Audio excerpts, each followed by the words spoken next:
మరి ఈ రోజు యొక్క విశేషాల గురించి మీ యొక్క స్పోర్ట్స్ టీచర్స్, స్పోర్ట్స్ డే గురించి, తెలుగు టీచర్స్ మరి తెలుగు భాషా దినోత్సవం గురించి మీ అందరికీ చాలా చక్కగా వివరించారు.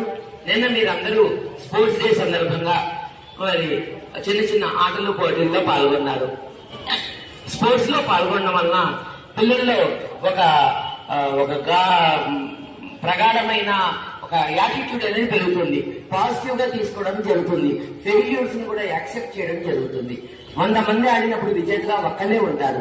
1,00,000 మంది ఆడినా విజేతగా ఒక్కళ్ళే ఉంటారు టాప్ మోస్ట్ ప్లేస్ లో. ఆ స్పోర్టివ్నెస్ తీసుకోవడం అనేది స్పోర్ట్స్ ద్వారానే జరుగుతుంది. నిన్న మీరందరూ ఎంజాయ్ చేశారు. మరి ఫస్ట్ సెకండ్ వచ్చిన వాళ్ళకి క్లాప్స్ కొట్టారు. చక్కగా అందరూ పార్టిసిపేట్ చేశారు. Participation is important than winnowing. మీరు గెలిచారా ఓడారా అన్నదాన్ని కూడా ముందు అందరిలో మనం పార్టిసిపేట్ చేశామా లేదా అన్నది చాలా ముఖ్యం. మరి థ్యాంక్స్ గా పీడీ మెడల్స్ చలవి టీచర్ గారు, శివలక్ష్మి టీచర్ గారు అండ్ అనితా టీచర్ గారు. అదేవిధంగా మీరు విన్నర్స్ కి ప్రైజెస్ కూడా ఫస్ట్ సెకండ్ సెక్షన్ వైజ్ గా ఇవ్వడం జరుగుతుంది. అది కూడా కొద్ది నిమిషాలు తీసుకుంటారు. కానీ ప్లీజ్ ఇచ్చి నిమిషం వచ్చారు. అలాగనే తెలుగు భాషా దినోత్సవం గురించి కూడా మీ యొక్క సీనియర్ టీచర్ గారు, తెలుగు టీచర్ గారు, రమణ టీచర్ గారు చెప్పడం జరిగింది. గిడుగు పిడుగు అంటే వారి భాష అంత ఇదిగా ఉంటది. పిడుగులాగా యుద్ధం చేశారన్నారు. వ్యవహారిక భాషలో మాట్లాడతాము. అదేవిధంగా పుస్తకాల్లో కూడా ఉంటే అది సరళమైన భాష, మీకు త్వరగా రీచ్ అవుతుంది. ఏదైతే మాట్లాడుతున్నామో దాన్నే చదవడం వలన, దాన్నే రాయడం వలన అది త్వరగా పిల్లలకి అది ఆకలింపు అవుతుంది. చక్కగా మీకు భాషలో పట్టు సాధించగలిగిన వాళ్ళు అవుతారు. పరిగెత్తాలి, కొంచెం ఫాస్ట్ గా రావాలి. ఫస్ట్ రైట్, అలాగే సెకండ్ ప్రైజ్ దుర్గా భావాలు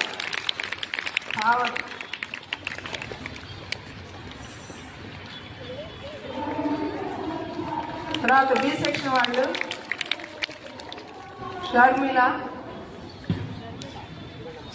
త్వరగా ఫాస్ట్ గా రండి. మీరు క్లాస్ కొట్టాలమ్మా, ఎందుకంటే వాళ్ళకి ఎంకరేజ్మెంట్ కాబట్టి మీరు కూడా తర్వాత యాక్టివ్గా పార్టిసిపేట్ చేయొచ్చు. తర్వాత మూవీనా సెకండ్ ప్రైజ్ ఫాస్ట్ గా. సి సెక్షన్ వాళ్ళు కూడా రెడీగా ఉండండి. నేను గెలిచిన వాళ్ళు